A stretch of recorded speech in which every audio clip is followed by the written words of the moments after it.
Withdrawal is a title that came from Twista Do or Die brainstorming in the studio when we already made the decision to do a project and just started thinking about what we could name it, you know. And we were throwing different ideas around, and we actually had a song called Withdrawl, and I think my buddy B Hype came out and said, man, call the album Withdrawl, and everybody just rolls up like this, like, okay, I think it fits. And then we started just thinking of why that was a good idea, and we were just realizing that that's what was actually happening. We was around each other, and we finally got to that point that we were just having a severe withdrawal of working with each other and doing what we needed to do. So we rolled out with our man and called it Withdrawal, and just build the whole vibe of what we was feeling and why we even came together to do a project, and just put that energy into the project and named it that. Like, bam, that's what it is. How did the two of y'all brands get together for this project? Like, who hit who to make this happen, or how did that? I think we came together doing other things, like maybe just making music or a show. Like, we always run into each other and see each other. So I think this time when we came together, we were all just paying more attention to the environment of music. And I think EPs at the time was appealing, especially to me, because you had the ability to put out a project and do half an album, you know. So that whole thought process was like, man, let's put out an EP, you know. So I think it was spearheaded by wanting to work together, at the same time having that thought, like, man, let's do an EP or something that won't take a long time, that we can actually put together and be like, man, it wasn't just a song, they did a project together, you know. So all of that came together, and we just came with that Withdrawal thing and dropped it on them. Yeah, artwork was done by Luxury Designs. They cold as hell. They basically took the faces of me, B-Lo, and AK, and combined them into one face and just came with it. But it wasn't just that. It was when I seen it, it was just the way it was color coordinated popped out to me. And I was like, damn. It was like, it makes you think, what the fuck is this? You know, so just by the way it caught the eye in different aspects, I'm like, this look wow. You know, like it just, then it had a meaning to it, as well as popped out like, bam, just to make you look twice. So we had to roll with it. You always want something to pop out at the people. No real significance other than just timing it out with what we had going. You know, just, you know, it's more of a numbers game today. So when you drop a project, you can push it, market it, and promote it, and due to the progress of the way things are going, you can almost predict when is the best time to put your project out. You know, so that's why we would drop it. I think they changed release dates, I think from Tuesdays to Fridays, right, Ron?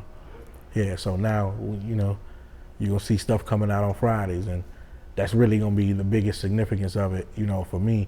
I mean, it depends. Like, sometimes you might come with a project with a theme, or put way more thought into why you might be dropping something, you know. So if I'm talking about you know, if I'm coming with a horror flow or something like that, I'm gonna try to drop that motherfucker on Halloween. You know, if I'm in the spirit of giving, I'm gonna try to drop it around Christmas, you know. So it may be different reasons like that. You might pick a date, you know, Friday the 13th, you know, you got a whole storyline behind it. But most of the projects that I've been releasing haven't been targeted towards a timeline or thing like that. Or definitely you'll hear me talking about, this month gotta drop at 12 o'clock on the dot when the moon is, you know. So, but be looking forward though, because it's going down. The length of the EP, once again, was chose because an EP was appealing. Like I said, like you know, you can get away with having the same energy and vibe of dropping an album by doing half the amount, you know, and then it's just hot, you know, call it EP. I remember our homie Divine that was telling us one day years ago that the new thing is gonna be EPs. So we just listening, you know, and then here it is years later, everybody started dropping EPs. So, you know, it's just one of the things you can do. But like I said, we might bust a Kendrick Lamar, slap 25 songs on something and call it an EP, or call something an album. I don't know if we can get away with calling 5 songs an album though. Like, well, you can do what you want to do if you put it out for free. Well, the Withdrawal track listing, we all put it together. You know, I definitely had a little more hand in it, but definitely it was something that we all put together. Just sitting down, looking at the songs, thinking what should go first, what should go last, you know, and everybody having one of those Motown quality control type of meetings when it comes to the flow of the songs. And man, we just made it roll. You know, the intro was called intro, so it wasn't that was a no-brainer right there, but we just kept it rolling from there. And not having a lot of songs, it made it pretty easy to just hit you with that 1-2 punch and wrap it up, you know. The flow on the Do or Die project, or should I say the Withdrawal project, is original Twista Do or Die sound. So when you listen to it, we in a whole different time, but whatever feeling you felt when you was in the car bumping that original Twista and Do or Die is gonna be that same feeling that you feel when you bump this project. You know, like I said, you do different projects for different things. We could have ventured off, or we could have tried to hit you over the head with some of the sound that we hear today. We could have trapped it out, but we wanted to bring people back to what they had missed first and then let them see us experiment. So we hit you with that original Twista Do or Die sound, Withdrawl. Yeah. Intro is the first song on the Do or Die project, the Withdrawal project, and it's just a crazy beat, and the way AK was rapping on it represented the direction to me that I wanted to go, like hitting them over the head hard first, like is what we did with the Do or Die, or should I say the Adrenaline Rush album, you know, the Kamikaze album. Like, it's always my tradition to hit them over the head hard first, and that's why we came with the intro, and you just hear us on that ripping it up at rapid pace. Withdrawal is probably one of my favorite songs on the project. It represents the core sound to me with where we was going with it. And I like the song because it represents that dark Do or Die sound on that album when I listen to songs like Alpha and Omega when you go to their original project. So Withdrawal brought that feel out to me.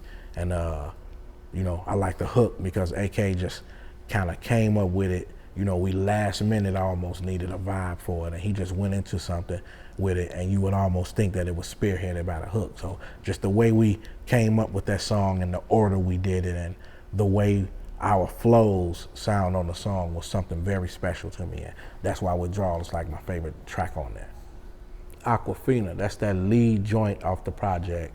It's called Aquafina because that's what AK titled it. Something smooth for the ladies, talking about how wet we can get them. Y'all know how we do it. We get nasty sometimes. Try to keep it a little classy with it. You know what I'm saying? But we kicked it off with Aquafina. Got my homie B Scott on there doing his thing on the hook, letting them know how we do it.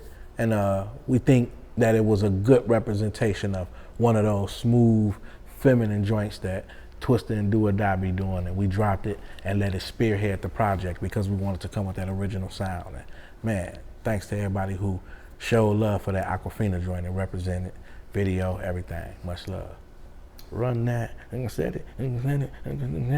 Run that. That's another high energy, high octane, action-packed, fast-paced joint where we just going off on that, just letting you know how we're you know, how we just running it. You know, how we'll take it from you, how we run it. We just one of them street joints coming from that perspective of how we do it. You know, like I said, we wanted to take you into that original sound.